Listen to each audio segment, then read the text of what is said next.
Hello, and welcome to a 4 hours in review of the Callisto Protocol. Now, I'm streaming my playthrough of the game. You can check it on my channel, otherwise don't worry about it. And I'm just going to do a quick what I think of the game, and I actually really like it. I think it's great. See? Surprise! Yeah, so I haven't watched the videos of people complaining about it because I don't want to spoil the whole game. So I'm not going to spoil the game in this review. I'm just going to say it's not as scary, maybe, as people expected. Maybe they have high expectations about fear and all that sort of stuff. And it's less of a survival horror game and more of an action horror game. So emphasis on action. So the combat, I think it's really well designed, honestly. There's a couple of moments where you get a bit annoyed here and there, but it's totally understandable. So, and I'm playing on the hardest difficulty too. So I'm playing on maximum security, which is the highest difficulty. So everything takes longer to kill. Everything has more health, does more damage to me.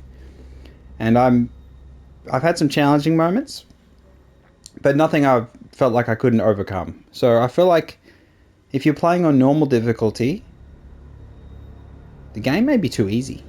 That may be the issue. I know permadeath is coming and it isn't in the game now, but permadeath would be incredibly difficult on any difficulty, but particularly on the hardest difficulty. I've died like 40 times already. But yeah, so I think it's a great game. I love the feeling of the atmosphere. It isn't overbearing, so maybe it's because my volume isn't that high because I'm streaming it. It's at reasonable levels. I don't feel so unbelievably scared. And again, that may just because I streamed the playthrough, but this is more of a game for a wider audience, not for people just looking for the scariest game ever. No, this isn't it. This isn't the scariest game ever. There's really no argument you could do for that. But it is tense. The combat is tense. That's where the fear is that some of the enemy variety and the gore and that you can get startled, but they don't overdo you with jump scares in the first 4 hours. So I feel like they're not overdoing it. I feel like they measured the horror well enough that they're trying to reach a wider audience. And so, yeah. And I did pre-order it with the deluxe. So, yes. So, that saying it doesn't come with the things it does. That's like every game with deluxe edition. So I don't even worry about that shit. Yeah, but I'm thinking about the game has better replayability, I think, than some other horror titles. I feel like you could play it through it again on permadeath after you beat the game normally, whatever difficulty you press. But yeah, then it'd be very challenging permadeath. Oh my goodness. Combat's great. I love the melee combat thing. I feel like they put so much work into the combat.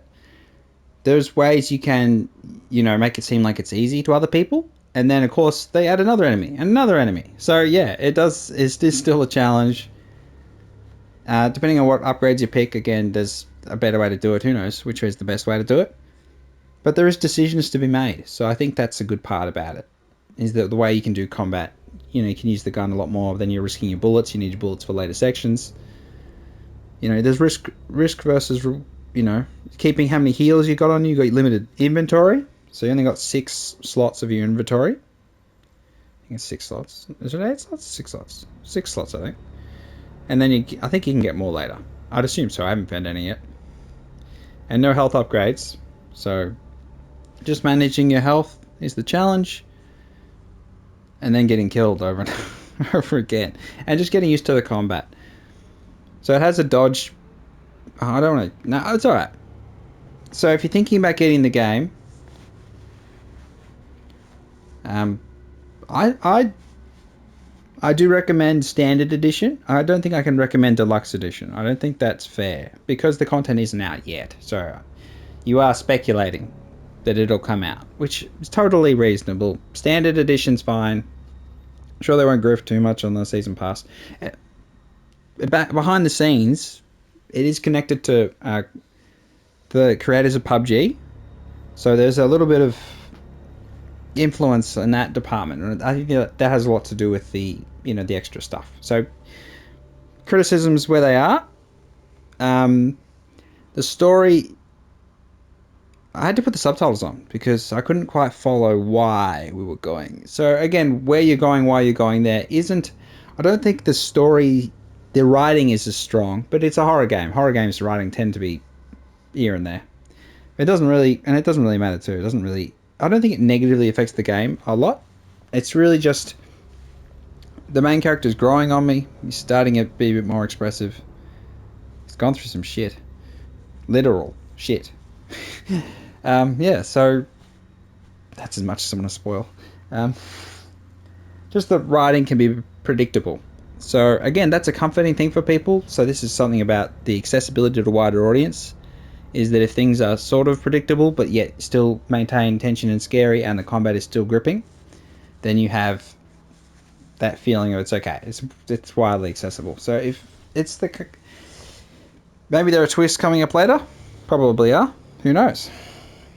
I don't know. Don't spoil it for me in the comments. Come on, don't do that. But yeah, I'm enjoying it. I'm enjoying playing it in 2-hour blocks. So you can go on my channel on the live page and watch the streams. So I did one just earlier. So I think that's processing on to the YouTube. But yeah, I will say this. The game is much better to play than it is to watch someone else play. Even though I've just, told you to watch my streams, I'm like, well, the reality is the combat is designed in such a way that if you watch someone else play and they perfectly dodge every attack, it'll make it seem like, oh, they've just turned on the settings, gone auto dodge. Now, whether that works or not, we're having some issues with that, so we'll probably have to sort that out.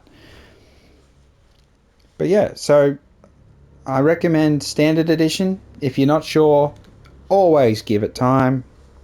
Any person can tell you, every game gets cheaper over time. The consumer has the advantage when it comes to games. You just wait and it gets cheaper. Just wait. You have the power. The consumer has the power in the gaming market. Always has. But yeah, I don't know why the other review people are giving it hate. So I haven't watched their reviews again because I don't want to get spoiled, but I can't really understand it. Is it because maybe they're on the easiest difficulty and they're just smashing through the game and it's easy, or they're not doing the other secret areas, the side areas where you get more loot and you can upgrade your weapons more, and there's more scary stuff. There's some scary stuff in little side areas. Optional. There's so many optional enemies. You can dodge a few enemies just by not going here or there, and save your ammo. So again, that'll matter for permadeath runs. But there's a lot of them that just pop up if you go off the beaten path for a second, and then more combat, more combat. So yeah, if you're really... It's kind of a skill gap thing. Maybe the best players, they can handle the combat really easily, and then they make the game seem easy, and then they don't think it's as challenging. But for me, I've been killed a lot of times, so... it is what it is. But for what it is, I'm really enjoying it. 4 hours in review, I really like it. I think it's a great game.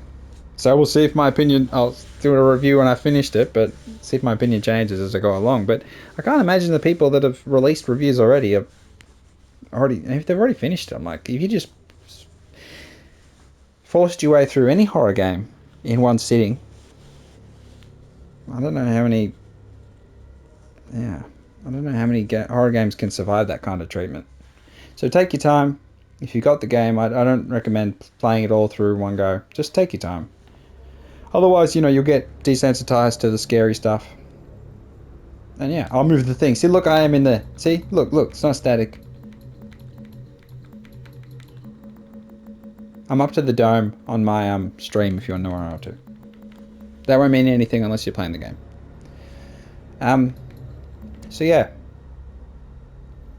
Yeah, this has been Frosty Fire 10 with a 4 hours in review of the Callisto Protocol. I think it's great. Yeah. Whatever anyone else says, this is my opinion, of course. Everyone else is entitled to theirs. No one's wrong. We all have different opinions. That's okay. And if people think I'm wrong, well, it's my opinion. Yeah, and it's purely...